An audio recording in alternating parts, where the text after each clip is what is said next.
Welcome to the Radical Audacity podcast. I'm Tiffany Kane, your host.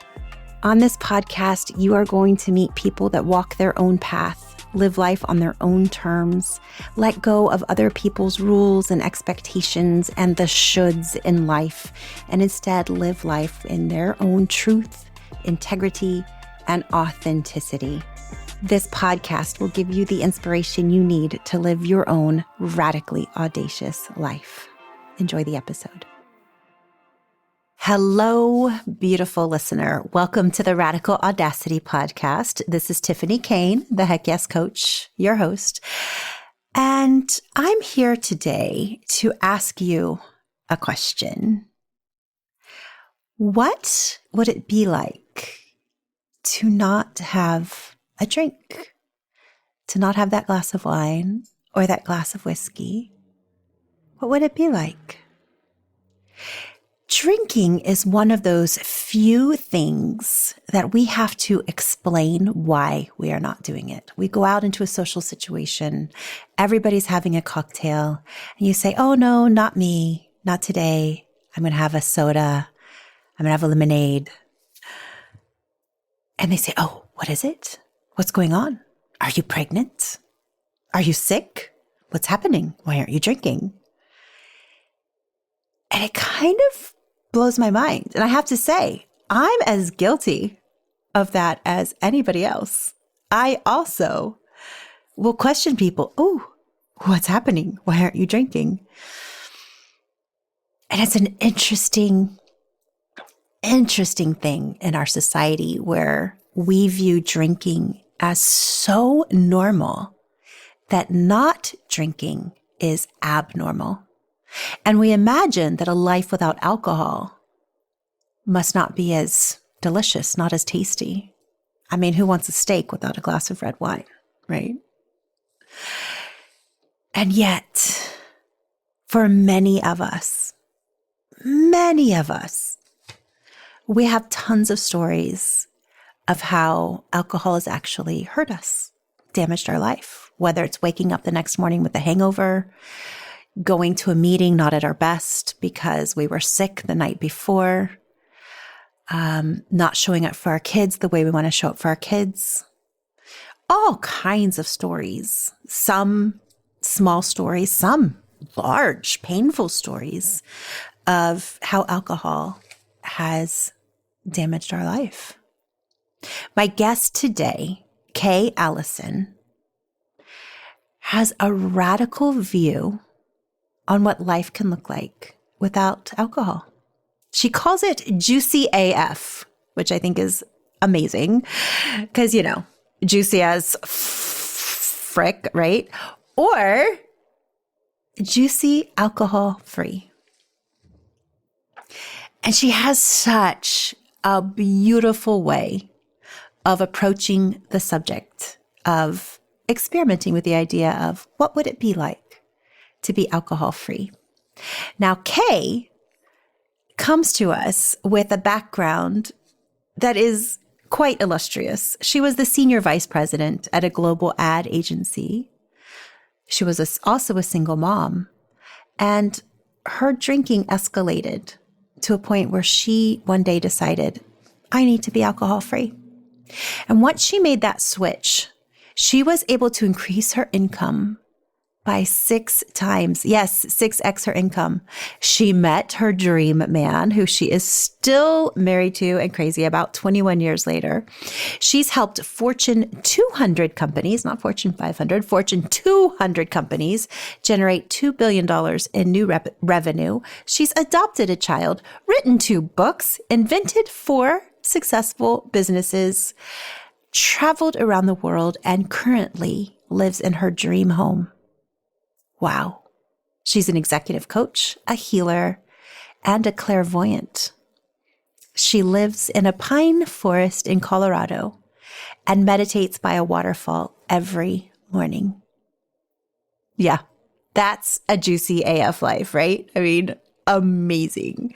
I think you're going to really get a lot out of today's conversation. So let's get into it. Let's meet Kay. Hello, wonderful listeners. As you heard in the introduction, I am here today with Kay Allison. She lives a juicy AF life. We're going to learn all about what that AF means. It's pretty cool. Doesn't quite mean what you think it means. And I can't wait to dive right into the conversation, Kay. I want to set up the picture a little bit so that the people listening can kind of get a visual of you. Kay has a gorgeous smile from ear to ear that is just big and beautiful. She wears these fantastic red glasses and has this, you just have a sassy haircut. I do, don't I? Short and sassy. And this energy that comes off you says, I am confident, I am fun, I am here, and I absolutely love it. I'm so excited to have you today. And I wanted to set that up so as people are listening to you talk, they get that image in their head of how fantastic you look. Oh gosh, you made my day. Thank you. Yay.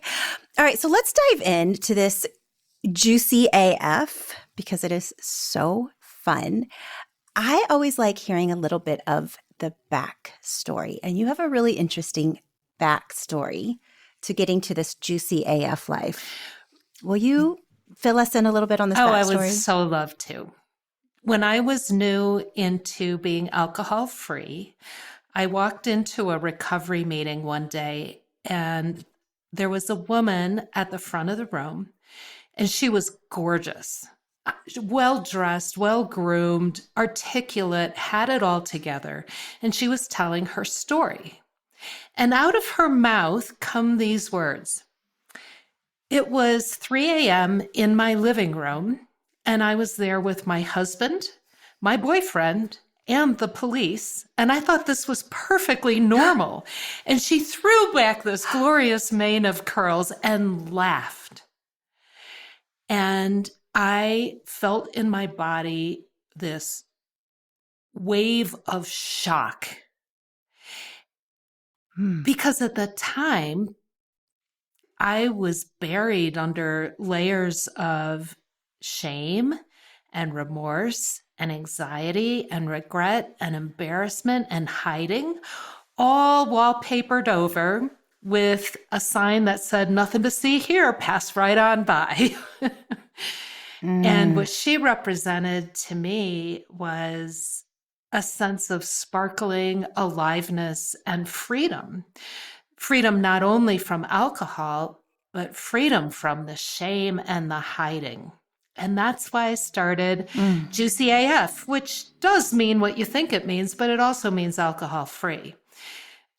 I really am hopeful that the way I show up and what I'm creating and putting out into the world is that beacon of hope and optimism and joy and sparkling aliveness for the women who are right now caught in their habit or their cycle of drinking and not really thinking that a life without that habit is going to be very good.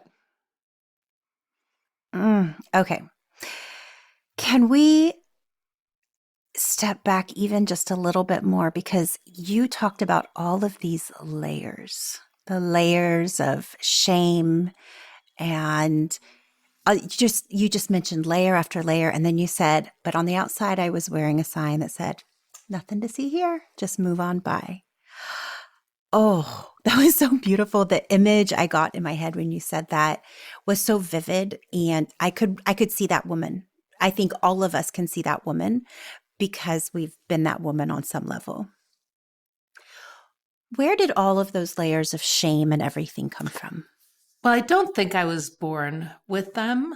I think I made up all kinds of stories when I was a little person to make sense out of my experiences and to try to understand who I was and what my place was in my family. I was born into a family of 4. My mom and dad were a couple, my 2 sisters were a couple, and they were all very academic and quiet. And my joke is that our house was 50 shades of beige.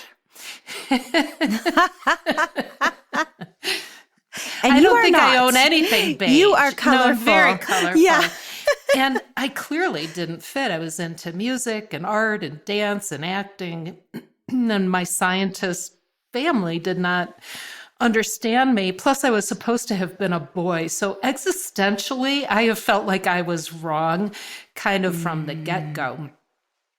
And I think that that's true for a lot of women, and especially for a lot of women who get into that negative cycle of drinking, that we think that we're not good enough, not blank enough, not thin enough, pretty enough, rich enough, old enough, young enough, fat enough, thin enough, like, or the twin sister, I'm way the heck too much and I need to tone it down. There's no comfortable wiggle room between those two stories. And that's what ran me for a lot of years. And so did you then take comfort in drinking on some level? Was that something like was it a part of your identity? Was it a comfort? Was it an escape? Where did drinking fit into Well, as all I of said, I that? grew up in this beige, quiet house, and drinking to me represented color and magic and endless possibilities. I mean, you never knew what was going to happen once I started. And that is why I am insisting on having a colorful, magical life full of possibilities as an alcohol-free woman, because if I can't access that in my real life, I'm going to access it in drinking because I accessed it when I was drinking. Oh, that's so fascinating. There are so many reasons why people drink. There's a huge culture right now, the mom drinking Mommy wine culture, right? culture. Like, yes, yes. There's memes everywhere, and drinking is one of those things. It's pretty much the only drug habit we have to apologize for not doing, right? Wait, why are you not drinking? Please explain to me why you're not having a drink tonight. It is so ingrained in our culture that we drink, that this is what we do. How I'm just love to dive into with you. How do you approach that culture of drinking's what we do? Why wouldn't you drink? How does that fit into your juicy Well, life? I think that mommy wine culture basically tells us that we have to drug ourselves in order to raise kids. It's the same as what 1950s housewives believed with Mommy's Little Helper, which was Valium. And Yes. they used Valium because their lives were empty. We use alcohol because our lives are overwhelming.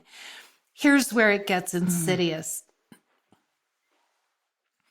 When we are drained of our energy and our sparkle and our creativity, either because we're buzzed or we're a little hungover, we cannot advocate for the kinds of changes and societal supports that we need. The reason why we're overwhelmed as working mothers is because no human being could possibly do what we're expected to do, especially during the pandemic. And in a way, mommy wine culture is complicit with the patriarchy in keeping us down because we are not our best selves when we are either buzzed or hungover. Oh my goodness, Kay. I am so glad you said that because I think we need to think about this. Now, I'm not a non-drinker. I've never been a big drinker. I have the way my body metabolizes alcohol is literally 2 drinks. If I hit my third, I'm in bed. So I've never gotten drunk because my body just goes, oh, it's time to go to sleep now. You're out. So like drinking a lot has never been fun for me. I think I've been protected on some level. However, I do know that when I'm in a phase where we're coming home and having a drink every night is the thing, I'm a terrible mom because I'm just tired. It like makes all of the tired, all of the exhaustion. It actually relaxes me a little too much to the point where I'm just like, all right, kids, like do your thing, like get ready for bed. That kind of thing hits really hard. And I know when I was going through my divorce, that one of the things I did was I said, I am not drinking. I just lost my best friend to breast cancer. I said, I'm done. I'm not drinking anymore. And it drove my ex-husband crazy. He wanted to make me drinks every night. He loved making me cocktails. And I realized it was a form of control because quiet, tired, complicit Tiffany is much easier to handle than awake, alive, energetic, passionate Tiffany. That is exactly my point. That is a microcosm of the macro issue here, which is we are much more compliant. We don't show up. We're not as loud. We're not as in our space. And to your point about relaxing you, here's a news flash. Drinking regularly, as few as 7 drinks a week, actually increases anxiety. Drinking increases anxiety. I said it again because it's 1 drink a day. One drink a day. Or even if you have 3 drinks on Wednesday and 4 on Friday, it doesn't really make any difference. And that's regular sized drinks. That's 5.5 glasses in a bottle of wine. Not the way I drank it, which was not 5.5 drinks. I hear you on that one. It actually long term, and doesn't even take that long to build it up, it actually makes us more anxious. The biology of it is that our bodies adjust and we start to anticipate that alcohol is going to be coming online. And so because we don't want that depressant and relaxant to slow our heartbeat down to the point where it forgets to beat, our baseline ratchets up to be more anxious, anticipating the alcohol that's going to be coming in. So if you have a problem with anxiety, you can experiment with cutting out the drinking for a couple of weeks to see what happens. What typically happens is it goes up, you get more aware of it, and then it eventually reestablishes a normal baseline. This is fascinating. I know a lot about alcohol. I worked in the wine industry for many, many years, actually at wineries. I did not know that. And that makes so much sense. It's a drug. It's a drug. It's a drug. And our body gets used to this drug and adjusts to it. That's fascinating. I feel like I want to sit with that for a second and really think about how this applies to the listener's life, the person listening. Do you happen to have a story of either yourself or somebody you work with where they became very aware of how alcohol was increasing their anxiety and what happened after they took it out? Well, I was in this insidious cycle. From a biological standpoint, what happens is, like I said, I got more anxious. The other thing that happens is our neural pathways get rewired so that we're more impulsive even when we're not drinking. So I would say the flip comment to a client or a boss or, whoever, and then do that mental, oh my God, I cannot believe I just said that thing, replaying it 90,000 times in my head. So I was anxious. I was impulsive, doing things I regretted, which was the edge that I needed that first glass of wine to take off. But here's the issue. Another neural circuit that gets rewired is the habit circuit. And so if I've used wine as a way to numb that edge a number of times, all of a sudden it's my habit and it is wired in my brain. And so it became surprisingly difficult for me to stop. I mean, I had left a bad marriage. I had lost weight. I was a senior vice president of a global ad agency. I was raising 2 kids single-handedly. And I couldn't stop drinking. The habit was so ingrained, and I was so unaware of how ingrained it was that it really was. I was gobsmacked that I couldn't stop once I decided I wanted to. Wow. I truly believe that people listening can identify with that. They can feel that. They can, they've lived some part of that story, that they're not being able to stop with it. What finally made you go to that first meeting where you saw that vibrant woman? The distance between how I thought of myself and what I was actually doing became a chasm that could no longer be wallpapered over. Being a great mom has always been essential to my self-esteem. And I really didn't drink to excess in front of my kids. And then there was this one night where I was hosting a party at my house that I couldn't afford, by the way, could not afford. And because it was important to me, I decided at 6:00, oh, I'm going to drink Diet Coke tonight. No alcohol. And wouldn't you know it, that darn waiter came around one too many times with a bottle of champagne, offering me a glass. And about 10:30, I thought, oh, I believe this little lie. Oh, one isn't going to hurt. And my older kids, who were then 9 and 15, had to undress me and put me into my bed. And I was done. The switch flipped, and I was willing to do whatever it took to not be that mom to my kids. Thank you for telling us that. You know, we can't recover quietly if it means that other women can't see themselves in my recovery. If you can see yourself in what I'm talking about, in the way that I drank and the way that I felt, I also want to embody to you that manifesting your ideal life is possible for you too.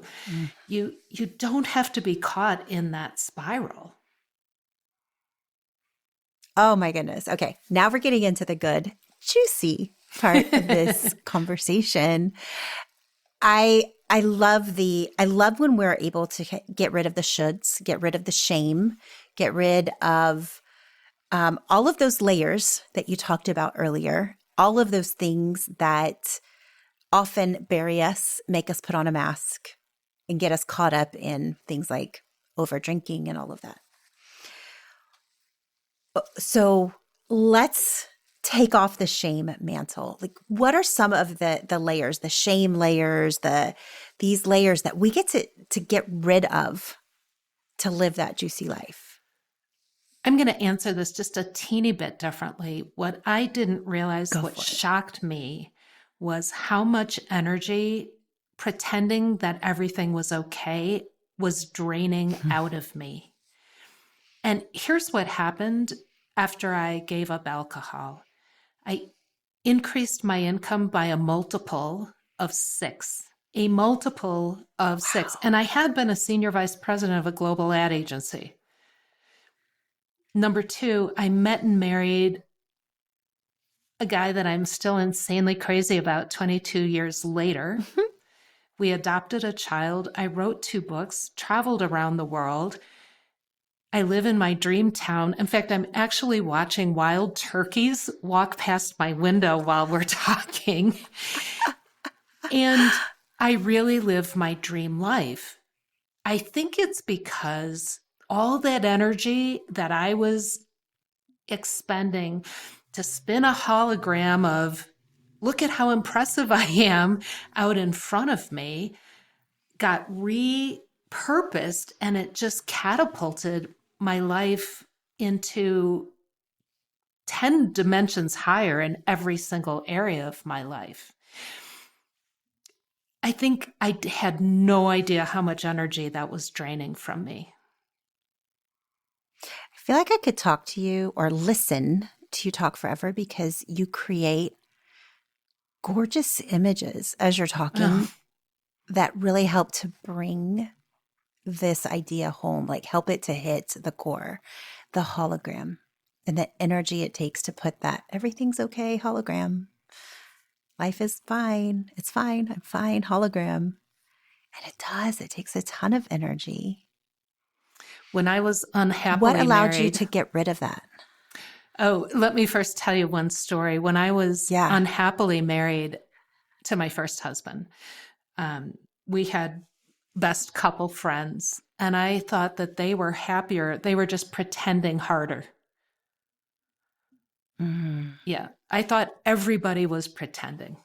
And uh, God, it's just exhausting. So, what helped me get there? Number one, seeing women like the one I was talking about talk truthfully about the thing they had been burying underneath all that shame.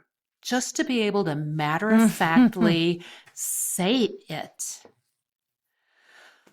Oh my gosh.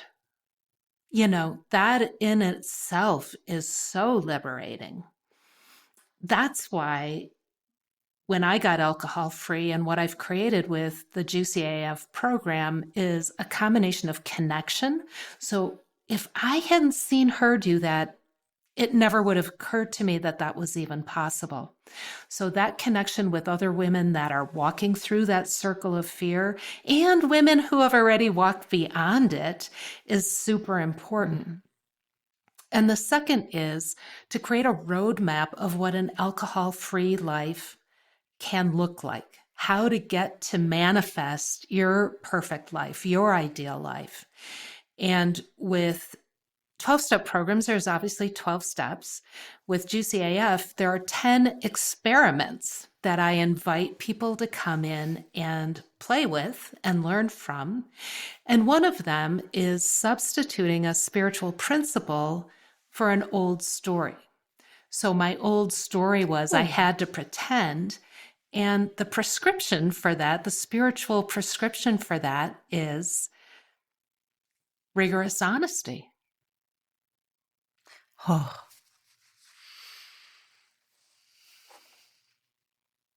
What is a situation you would have pretended? And what is the rigorous honesty experiment now? Well, I think even in this conversation, I would have pretended that I had it all together. Like, Mm-hmm. I've got all the answers. And I can tell you that I still deal with self doubt and insecurity and fear. And the reason that I say that is because I get so much relief from saying it out loud. Mm-hmm. And we connect so much to each other on those I levels. had this misperception that in order to be loved, I had to impress you. And, and Yep. now yes, the good Good girl. girl syndrome, to be loved, to be accepted. Yes, we have to be the good girls. And what I've Yes. discovered is when I get vulnerable, you get vulnerable. And then our hearts really do connect, and the light that lives within each one of us shines out through those broken places. I think it's Leonard Cohen that said, our broken places is where the light gets in. And I always thought that was a weird image. To me, it's where our innate light shines out. Mm-hmm. That's so beautiful. I love this idea of the vulnerability. Well, let me dial back. What I really love is this playful, curious, experimental attitude that you have. I think a lot of times when we are trying to change a habit, we come at it with a lot of rules, a lot of expectations, and there is so much shame around not having control of the habit. Even something as simple as creating an exercise habit or a healthy eating habit or a getting to bed on time habit, or you know what I mean? gosh, Like drinking there are enough so many water, things. whatever. Yeah. Drinking enough water. There's so many things that every day is like, you should be doing all of these things. And in trying to create those habits, we create a lot of rules around them. And in creating those rules comes a lot of stress and anxiety and self-judgment. Right? Just, there we go. I had French fries for lunch today. I'm terrible. I'm not in control of my body and my weight. And we create so many stories around these rules. Yet, if we can be curious and experiment, well, what happens if, okay, I had French fries at lunch, but what happens if I decide, well, dinner is, I'm going to just love that grilled chicken and the roasted broccoli. It's going to be absolutely delicious. And I'm going to enjoy all of those nutrients that are flowing through my body that I know are coming from this healthy food. And what happens if I just reframe the way I'm talking about my food? You know what I mean? And we can do that with alcohol. And we can do that with whatever habit we're trying. It's that experimental, curious mindset that I feel like smashes shame. Just gets rid of it. That's Goodbye. the intent. Goodbye. I was a professional musician in the very first phase of my career. I played the cello professionally. I majored in cello in college. Yeah, Oh my super goodness. practical. I love this. I'm kidding. Okay, is it Cello's the one you're a pretty down petite and play. woman. Oh, yes. I'm not petite. You're a pretty no, petite I'm woman. Not petite. So I'm no, 5'8". okay. Yeah. Okay. Because the image I have of you just from the pictures is that you're petite. Like, wow, the cello is big. Okay, so you're 5'8". You're definitely. I'm little. I'm 5'3". So, I live in a square. Professional cellist. So I was a professional cellist, and I really had to learn how to practice. So I'm sure everybody who's taken piano lessons remembers you start at the beginning of the piece and you get to the hard part and you mess up and you start again at the beginning of the piece. I did that for years until I learned that the place where I mess up was like a knot in the chain of a necklace, and that you have to gently pull it apart. And so part of the Juicy AF program is I teach people how to practice. So for instance, if we're practicing this week honesty, since we've been talking about honesty, how do you breathe when you're honest? And if you can't access that, how do you breathe when you're dishonest? I can get that. Okay, cool. Do the opposite. So we have a physicality dimension. What's the posture of honesty? Oh, I'm not really sure. What's the posture of dishonesty? Oh, I know that one. Great. Do the opposite and just play with it for a day and learn from your own experience. Right?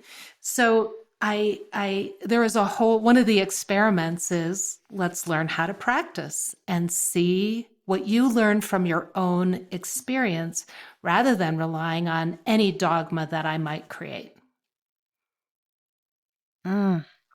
That is so good. I'm trying to find the exact words I want to use with this idea of practice, the imagery of taking that chain, the knot in the chain, and pulling it and practicing and identifying, just being so aware and so present and identifying this is what is happening in my body when I take this action, when I do this thing. I also found as a musician that getting off track is actually part of the practice. And that gently learning how to bring ourselves back to what we've set out to do with the new habit is the key to having a practice. I've had a meditation practice for 30 years, which is crazy to me.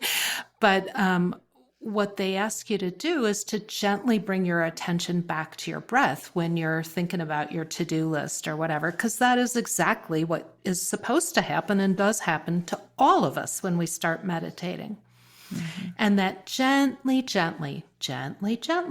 not punitive, not harsh, not judgmental, not yanking, gently bring your attention back.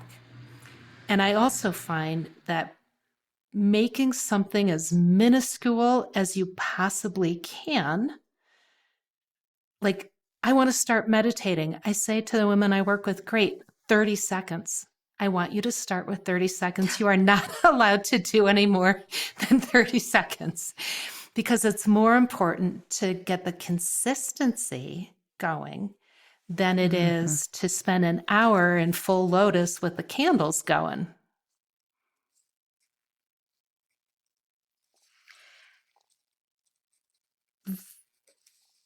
The way I live my life is so like go big or go home on so many levels that I torment myself. I absolutely torment myself.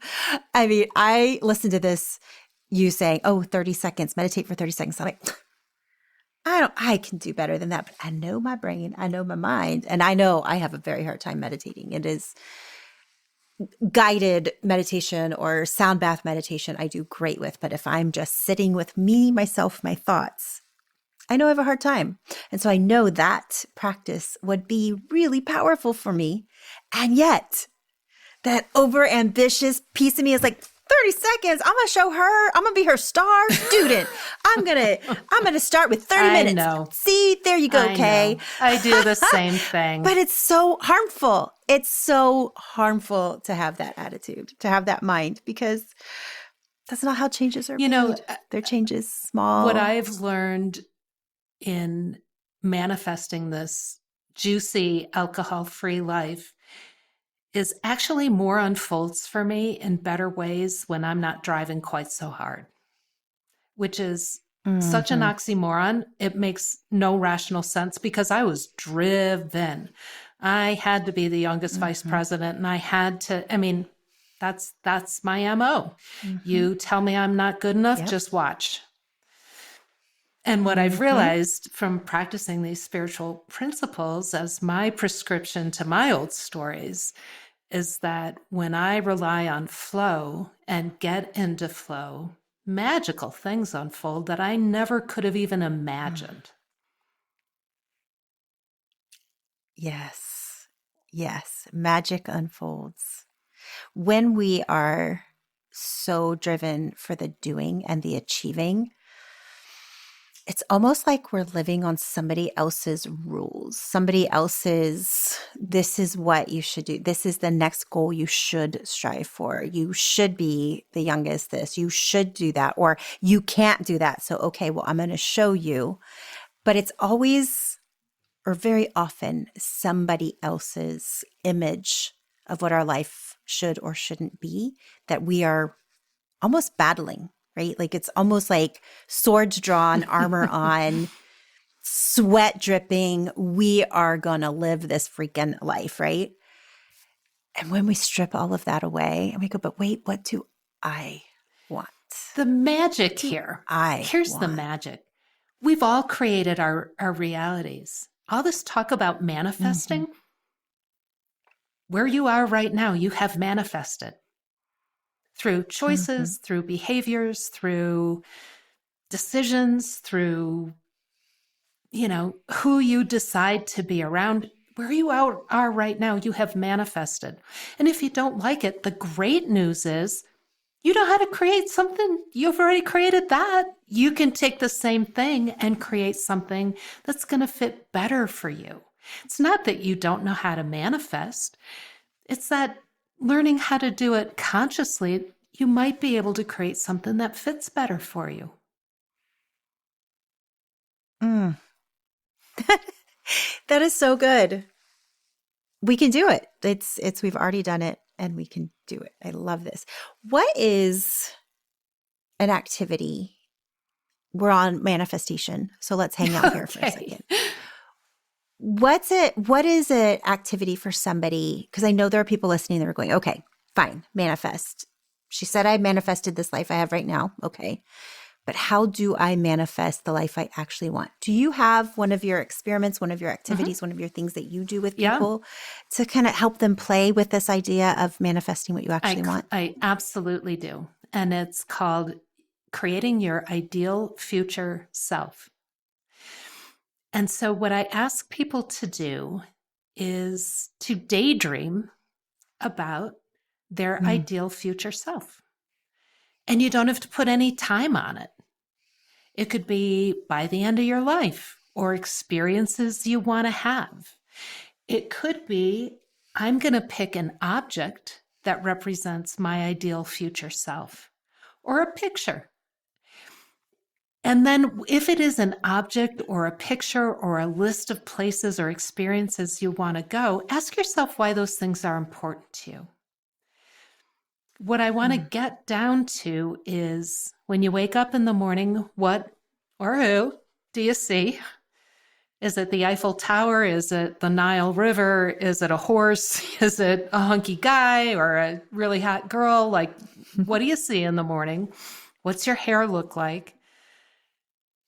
What kind of food do you eat? What kinds of conversations are you in? And what values or principles do you live by in accordance with? Those are kind of my questions. And what I would invite your listeners to do is to daydream about that, journal about it, pick up objects, create a little collection of all the ideas that occur to you for a week or 2 weeks. And at the end of that period, go through and look for the common threads. I would ask you to also think about what kinds of problems you're drawn to and what kinds of people you have the most empathy for. Because it was Frederick Buechner who said, our vocation or our calling in this world is where our greatest gift meets the world's deepest hunger. And so if we only think about our greatest gift, we're only thinking about half the equation. So what set of problems are you drawn to, either on a micro, girlfriend or family or kid or animal issue, or on a macro level in the world? What outrages you to the point where you know you are being called to do something about it?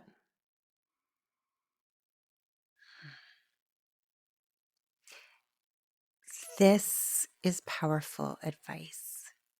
And it's advice that brings us truly back to ourselves.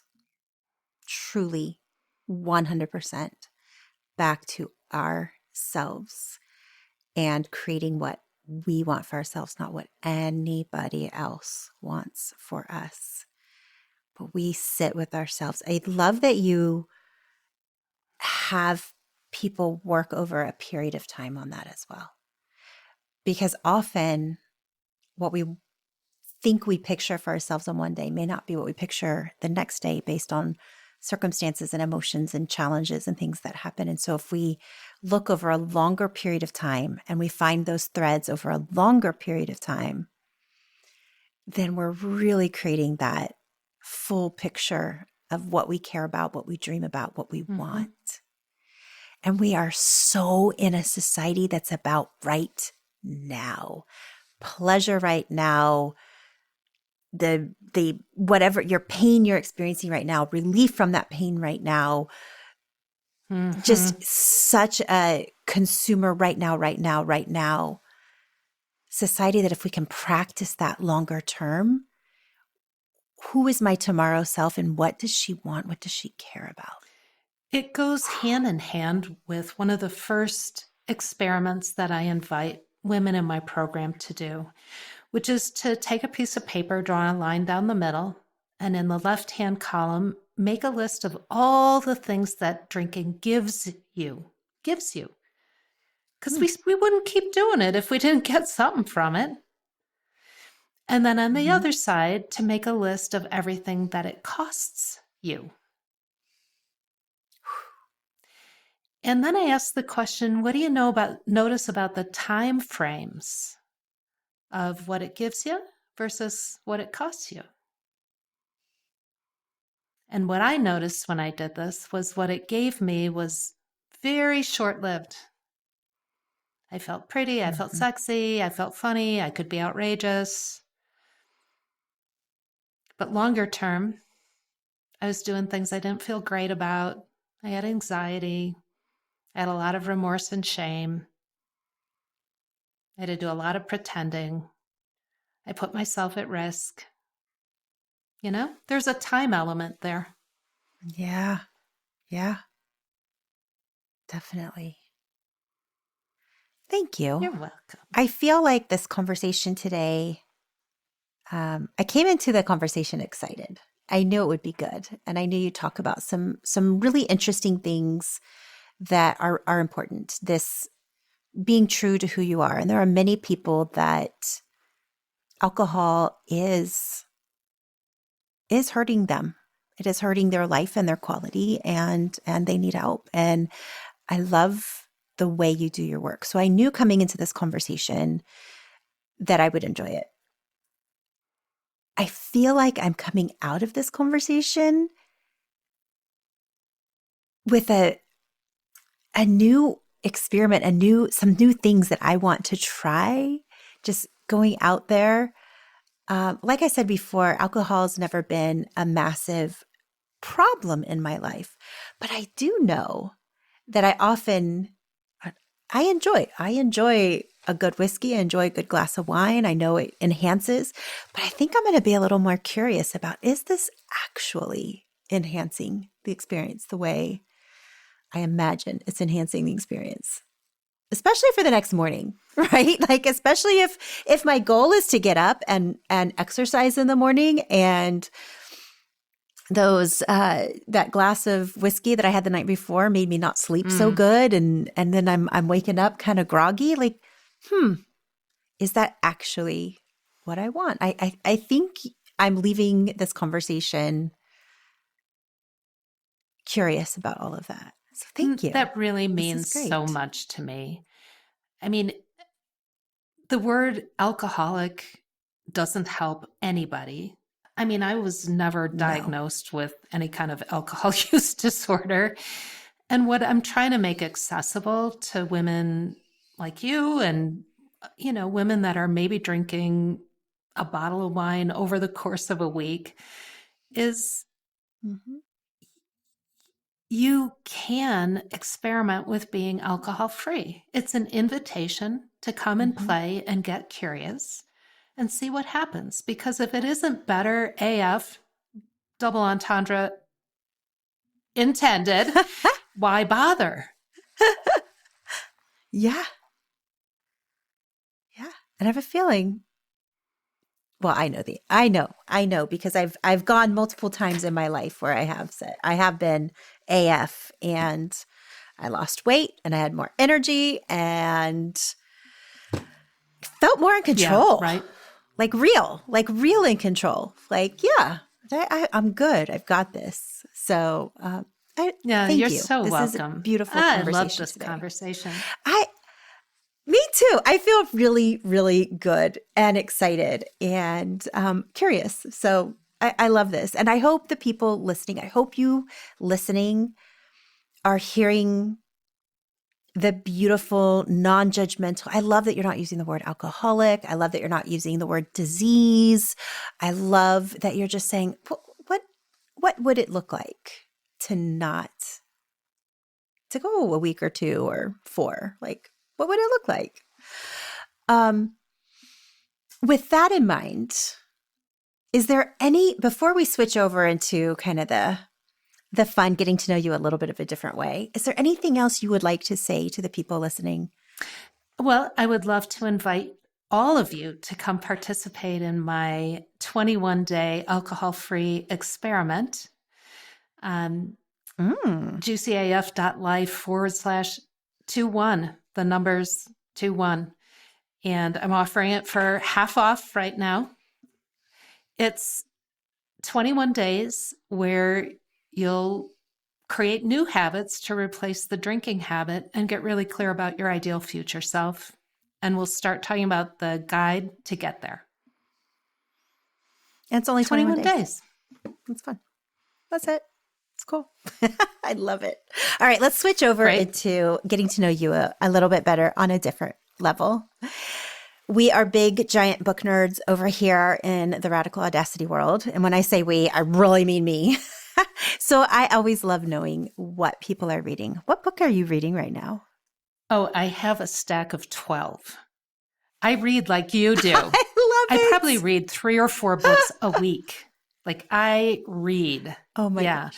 So the one that's making the biggest difference to me is a book that I've actually been reading and rereading on a cycle for probably 3 years. It's called The Way of Mastery, and it's teachings from Jesus.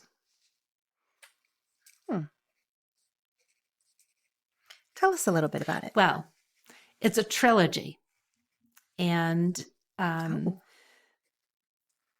let's see, the first one, I don't remember what the first one's called. The second one's called The Way of Transformation, and the third one's called The Way of Knowing. And what I love about it is the orientation is around allowing divine energy to flow through us rather than seeking something outside of us. And just that shift of considering how to be in touch with whatever you call it, chi, energy, the universe, that it's not something outside of us. It's not a cloud man where we have to go and beseech, we have to go and beseech and maybe have grace bestowed upon us, that it's more of an opening than a driven kind of search has permeated my way of being. Anyway, I really, really love it. It's similar to A Course in Miracles, but it's less dense and hard to navigate on your own. That's really beautiful. I'll have to check that out. I love that concept. I was raised in a super intense patriarchal religion with massive rules, and you too. Okay, so we've got that in common. And divinity, it was absolutely outside of you, right? Like you had to pray for it, and you had to pray for it. Like even the way we prayed was very prescriptive of you say a prayer and then you say, through Jesus Christ's name, amen. Like I couldn't even say the prayer directly to God. I had to go through somebody else. And women could not pray out loud on their own. They had to have a man pray for them, like totally searching for God outside yourself, right? I love the idea that divinity moves through us, that we are divinity, that we are this light. I'll have to check that book out. That sounds beautiful. It's so dense. I mean, I'll read a paragraph and think, I've never seen this before. And I've probably read it 4 times. It's like looking at a work of art. Every time you look at it, you see a different message based on where you're at. I think books are the same way. They're so fun to read over and over again because you get something different out of it. Well, and I will tell you, the best novel that I've read recently is called The Marriage Portrait by Maggie O'Farrell. Her breakthrough book here in the States was Hamnet. And her latest book is also fabulous. It's taken me on a Maggie O'Farrell deep dive. And man, she is quite the writer. So if you are also into fiction, Maggie O'Farrell's your gal right now. I love fiction. Oh my God, she's great. I love fiction. I do too. I feel like we learn a lot of lessons from fiction because we're able to get into people's stories and have the empathy and the connection and see ourselves in the characters. And I feel like a lot of the lessons get solidified easier. Like I read the Martha Beck's The Way of Integrity. Martha Beck's The Way of Integrity. It was such a good book and so deep, and we did it in a book club. And then I read Matthew Haig's The Midnight Library. I love that book. And it was like, all of the lessons in The Way of Integrity were applied. You could see it in somebody's life, and how when they're not in integrity, what happens, when they are in integrity, what happens. And it was like, okay. Now I really get it. And reading them back to back was like perfect. I just was on fire. That's magical. So anyway, I digress. Yes, we could do a whole nother podcast on books. Yeah. And I love combining the nonfiction with the fiction. Long story short, I think we learn a lot from both, and combining them together is gorgeous. Okay. Yes, we could talk about this forever. Let's move on to they're making the movie of your life, and you get to pick 3 songs. What would your 3 songs be? Well, they all have a theme. You are the sunshine of my life. Here comes the sun. And I'm blanking on what my third one was, but it was another one with sun in it. So there's a theme there. I mean, my husband's nickname for me is Sunshine. So I love that's that. so sweet. There's a sign in my kitchen that says hello, sunshine. And it's like my favorite greeting. Hello, sunshine. Makes me happy every time he calls me We are that. sunshine. That's so beautiful. I love it. It's just it's positive. It's such a positive way to go through the world as the light, right? Be the light. It's beautiful. All right, last question. And I don't want this conversation to end, but we're coming to the end. So last question. It's all about radical audacity. And we know the radically audacious life is the one where you are living in your personal integrity, your authenticity, what is right for you, even if it's not right for everybody else. And it's often a little bit hard. So what is your act of radical audacity you've done recently that you're really glad you said heck yes to? Well, being on this podcast is part of it. Alcoholics Anonymous, we are supposed to be anonymous.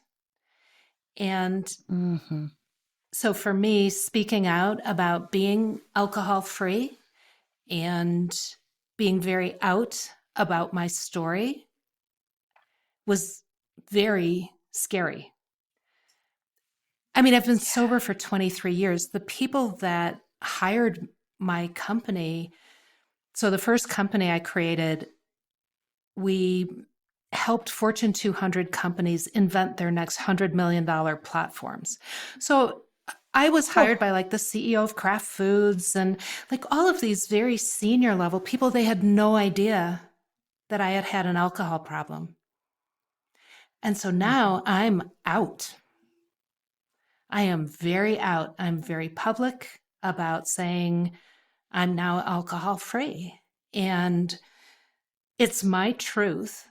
And the reason why I'm not anonymous, number one, I'm not identifying myself as a member of Alcoholics Anonymous publicly. But the reason that I'm not anonymous is I have seen too many people die.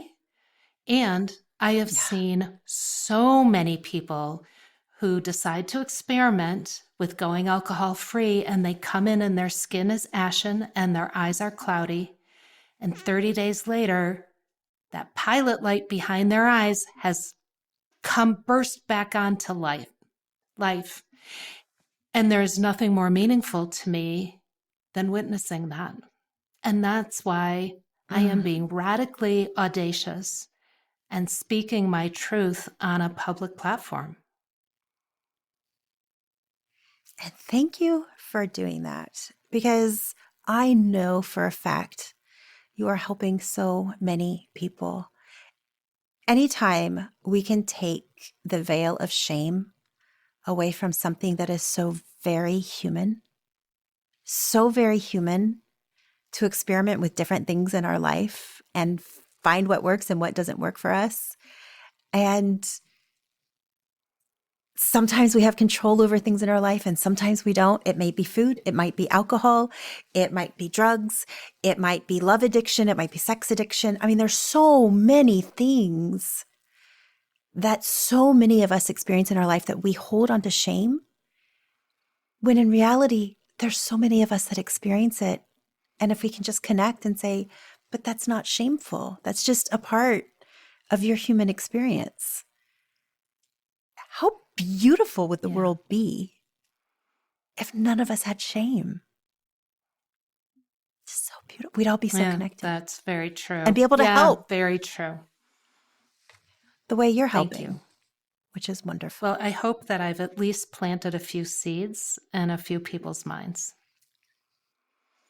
I'm pretty sure you've planted gardens in a lot of minds, and I know you have in mind. And I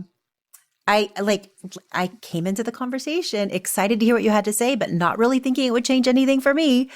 But I'm leaving going, okay, I think I'm gonna play with this and just see. Like, Yeah. Like you don't and you don't have to have an alcohol problem to be able to say, well, what would it look like to go 21 days and just not have a drink? What would happen?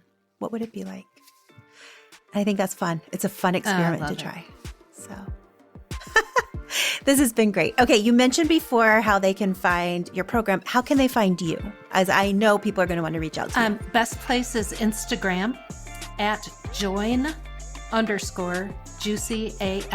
or TikTok juicyAF. Love it. Thank you, Kay. You have been an absolutely beautiful guest on the podcast. Keep shining your sunshine. Keep shining your light. Thank you for showing up so beautifully and vibrantly and joyfully in the world and smashing shame. We love it. Thank you. Thanks for the opportunity. This was a great conversation. I got so much more out of this conversation than I anticipated. And Kay is somebody that I followed on Instagram for a while, and I've checked out her website, and I'm familiar with her work, and I have really enjoyed her for a while. You all know when I bring somebody on this podcast, it's because I'm inspired by them in some way. So I knew today's conversation would be good.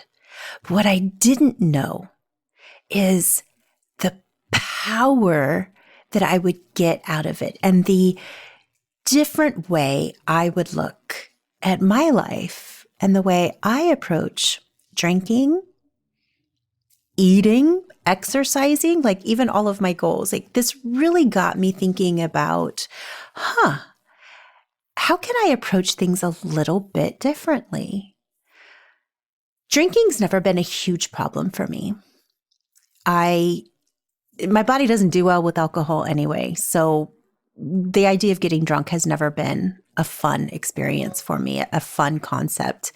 I pretty much have a drink or two and I'm done. If I hit a third drink, I'm asleep. I'm out. I'm not a fun drunk. So it's never been a way of life that is enjoyable for me. But I do enjoy a glass of whiskey. Whiskey, yes, I love whiskey. I enjoy a glass of wine. Absolutely. I love a cocktail. Absolutely. I enjoy those things.